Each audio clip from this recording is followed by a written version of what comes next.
ఒకరు మాజీ ముఖ్యమంత్రి, మరొకరు ప్రస్తుత ముఖ్యమంత్రి. ఇద్దరూ ఇవాళ తమ మాటలకు పదును పెట్టారు. రాజకీయ విమర్శలతో కాకరేపారు. దీంతో ఒక్కసారిగా తెలంగాణలో పొలిటికల్ హీట్ ఓ రేంజ్ కి చేరింది. కాంగ్రెస్ ప్రభుత్వ పాలనపై మాజీ సీఎం కేసీఆర్ తన మార్కు డైలాగ్స్ తో విరుచుకుపడగా దానికి ముఖ్యమంత్రి రేవంత్ రెడ్డి కూడా అదే స్థాయిలో స్పందించారు. ఆ డైలాగ్ వార్ మీరే చూడండి.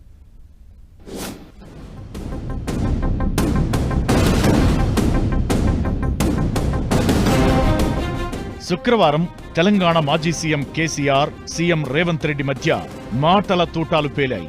నేను కొడితే మామూలుగా ఉండదంటూ కేసీఆర్ కామెంట్ చేయగా రేవంత్ రెడ్డి దానికి కౌంటర్ ఇచ్చారు.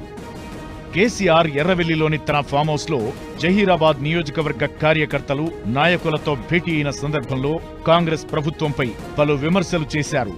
ఈ క్రమంలోనే తాను అన్నీ గమనిస్తున్నానని, తొందరలోనే ప్రజాక్షేత్రంలో పోరాటానికి సిద్ధమవుదామన్నారు.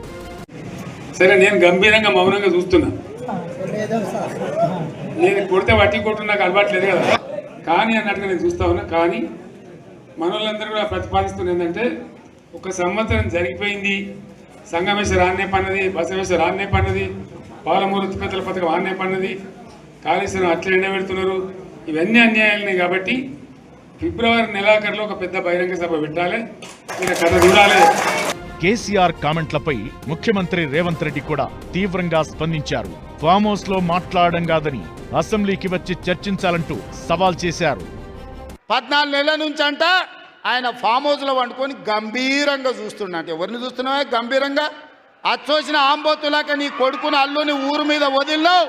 మైసమ్మ మన ఏంది జాంగీర్పీర్ల దర్గాకు వదిలిన మేకపోతులాక ఊరు మీద పడి మేస్తా ఉన్నారు నీ కొడుకు, నీ అల్లుడు. పాలమూరు రంగారెడ్డి ఎత్తిపోతలు పూర్తి చేస్తా అని కల్వకుర్తి, భీమా, నెట్టంపాడు, కోయిల్సాగరు, జూరాల, ఆర్జీఎస్, తుమ్మిళ్ళ ప్రాజెక్టులను కడతా అని చెప్పి పాలమూరుకు మాట ఇచ్చి పాలమూరుని ఎండబెట్టి ఎగవేసిన దుర్మార్గుడివి నువ్వు ఈరోజు సంవత్సరం పూర్తి కాకముందే మా మీద వడేడుస్తురట. బీఆర్ఎస్ అధ్యక్షుడు మాజీ సీఎం కేసీఆర్ తెలంగాణ ఎన్నికల తరువాత 1-2 సందర్భాల్లో తప్ప కాంగ్రెస్ ప్రభుత్వంపై ఘాటుగా స్పందించింది లేదు. ఈ మధ్యనే కాంగ్రెస్ తన సోషల్ మీడియా అకౌంట్లో గత ప్రభుత్వంతో పోల్చుతూ పెట్టిన పోల్పై కూడా కేసీఆర్ శుక్రవారం స్పందించారు.